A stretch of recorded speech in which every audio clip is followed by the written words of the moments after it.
Alright. It's a little bit different video than usual. Usually I'm grinding Madden, doing that type of content. Okay, so we're going to switch it up a little bit because if you don't know, Penn State fan, and last night the Penn State and the Lions were in what should have been national championship bound against the Notre Dame Fighting Irish. They should have beat them in the Orange Bowl, and an absolute collapse occurred. So I'm here to talk about it, my reaction, tell you guys kind of what I'm thinking as a Penn State fan right here. So obviously this is different than usual. If you guys do enjoy the video, please subscribe. I can do more reactions. Trust me, I have tons of hot takes, NFL, college, all that kind of stuff. But yeah, let's talk about it because obviously as a Penn State fan, this, in my opinion, I'm 20 years old. This is the most devastating loss in my lifetime for Penn State. And you know, year after year, Franklin gets criticized for not winning against Ohio State. It was Michigan for a little bit. There was a little run there when they were able to get on top of Michigan. But since then, it has not been the case. He's been pretty putrid against them. Really, you know, these great opponents he has struggled against, and he's made bad calls and bad gameplay preparation, stuff like that. I don't think that was the case in the Orange Bowl. I thought he actually did a fantastic job against Notre Dame. I know he won 2 playoff games, but let's be honest, Boise State and SMU were clearly inferior opponents. You're really on the same level, and I actually think you were slightly more talented than Notre Dame, and you end up losing this game. And to be completely honest with you, I don't know what more Franklin could have done. I thought Franklin coached a great game. I thought, you know, besides here and there questionable stuff going on, I mean, that's going to happen for every head coach. They're going to have 1 or 2, you know, drives or sequences. You wonder, like, what are they doing? So not necessarily on him. I thought he coached well enough to win that game, and that's not on him 100%. So obviously, as a coach, you're going to accept the blame. He did a great job doing that. But, you know, props James. I actually thought he showed up. So this game, obviously, everybody's going to remember, and I think for Penn State fans, Drew Allar's legacy is now defined by that interception. Unless he, you know, conquers a national championship next year, in which I don't anticipate or expect, assuming he comes back, in which we're all assuming he's not going to transfer out. I can't imagine he's going to transfer out, and now you're not leaving for the NFL because you just put on a putrid performance right there. But, you know, Allar's kind of career is going to be defined by this game, more specifically the interception he throws in the final minute of the game to basically hand a national championship opportunity to Notre Dame. And going into the game, I thought to myself, I don't think Allar's going to be the reason to lose this game. I thought Allar was progressing significantly. Obviously, he looked very good against Boise State. I thought he looked, you know, like an NFL quarterback against Boise State. And even against SMU, their offenses weren't incredible, but they were, well, more specifically in the SMU game, it took them a while to get going. But the Boise State game, I thought they looked good. He was making some great deep ball passes. Everybody saying, hey, listen, Allar looks super pretty. He's getting all this, you know, praise. And then he goes out there to the Orange Bowl, and he looks like a deer in headlights. And I get the moment's big, but as a third-year player now at Penn State, 2-year full-time starter, you played plenty of games for Penn State in your true freshman year as well. I mean, you came in second halves for Sean Clifford and stuff like that. You even came in the Rose Bowl. That's a big game. I get you're winning big against Utah, but you come in the Rose Bowl too, and you finish that off. It's disappointing because as a guy who has NFL aspirations and was brought into Penn State as maybe the best prospect recruit they've ever received, you know, in the biggest game of his career, he looked completely lost. And it really was from the beginning. He was moving around the pocket with happy feet. If you don't know happy feet, he's not setting his feet, delivering the ball on time. And, you know, for the first drive or so, that might be fine. Obviously, as, you know, quarterback, you're not looking to do that, but you know, you understand the moment's big, and you hopefully settle down. It never seemed like he settled down. He kept missing passes, overthrowing receivers. Realistically, he could have 3 interceptions in that game. The one, you know, the first interception he threw in the back of the end zone, and I can't play the clips because of copyright and stuff like that, so I'm sorry. Maybe I'll show pictures, maybe I won't. But the first interception in the back of the end zone, you know, he had a free play. I think he realized he had a free play because there was a holding call on the outside, so he just chucked it up and it got picked off, and, you know, it's fair. You know, it's not that big of a deal right there. The second ball, that was interference by Tyler Warren, was triple covered. Realistically, that is not interference to me. Because, yes, it is interference because he's interfering with Tyler Warren, but the ball was not catchable. I don't understand how this same thing goes in the NFL and NCAA.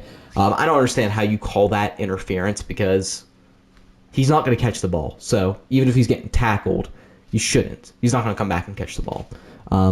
But he got bailed out there. Then the third one was literally the worst possible play. And you should know this. They teach you this if you play quarterback.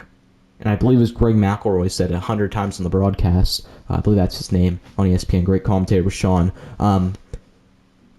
That's the cardinal sin. Why do you do that? You do not throw that ball. You were taught that from the beginning.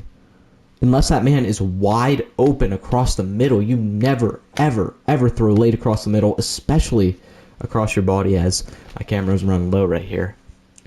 I don't understand what Aller was doing in this game. And I understand, this is gonna sting for a while for him, especially because realistically, I mean, you think about he underthrew that ball to Nick Singleton. That could have been a 7 instead of a 3 right there. That was on third down.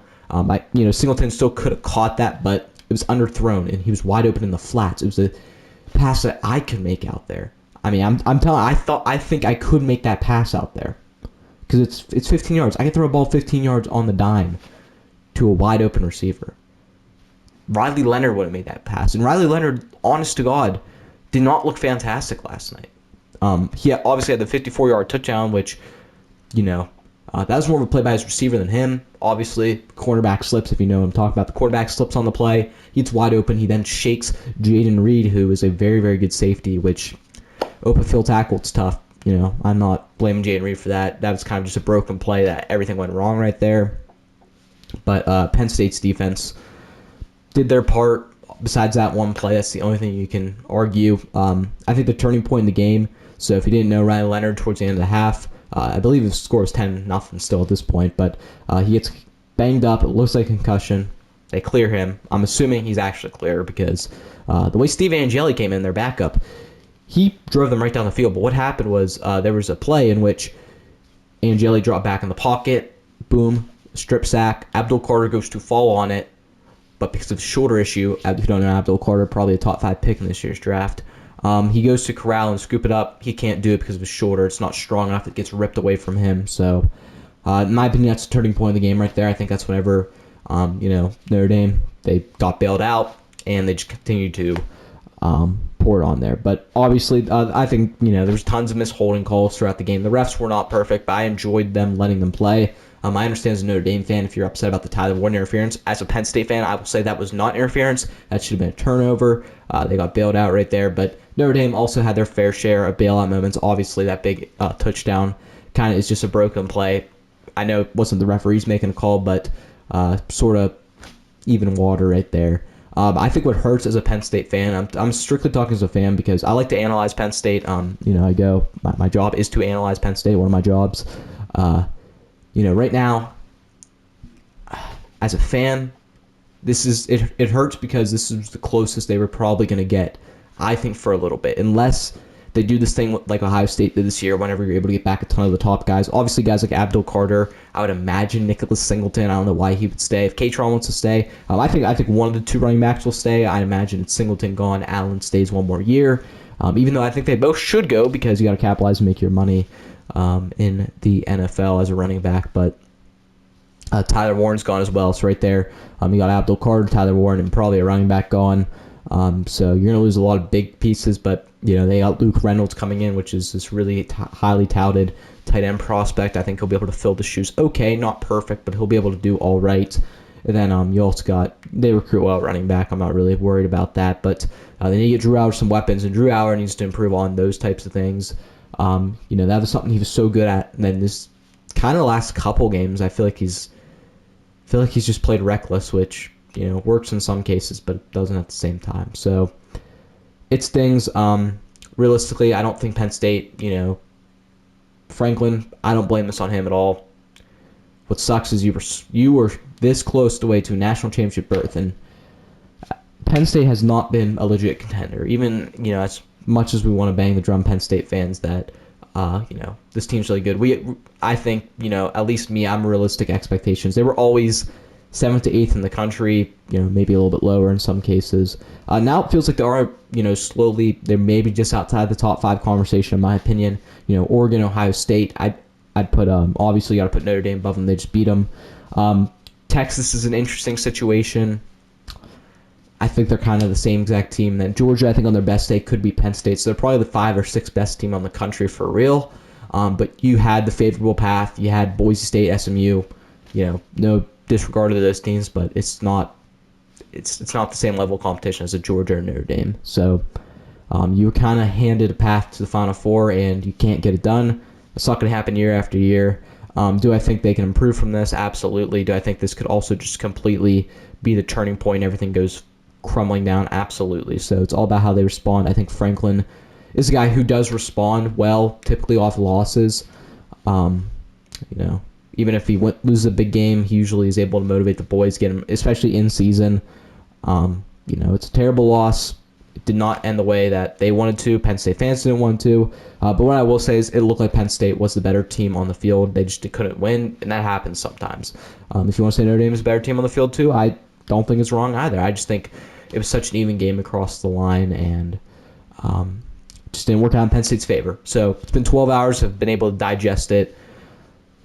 It's a grueling, gut-wrenching loss, but it's something as the team, and I'm sure plenty of fans will slowly get over, and they're going to hope that next year, if Drew Aller is back, in which we're expecting for a senior year, he's able to kind of write the storybook ending and kind of erase this horrific ending to the year. But if you guys did enjoy the video and enjoyed this kind of reaction stuff, I'll be back to regular content, don't worry.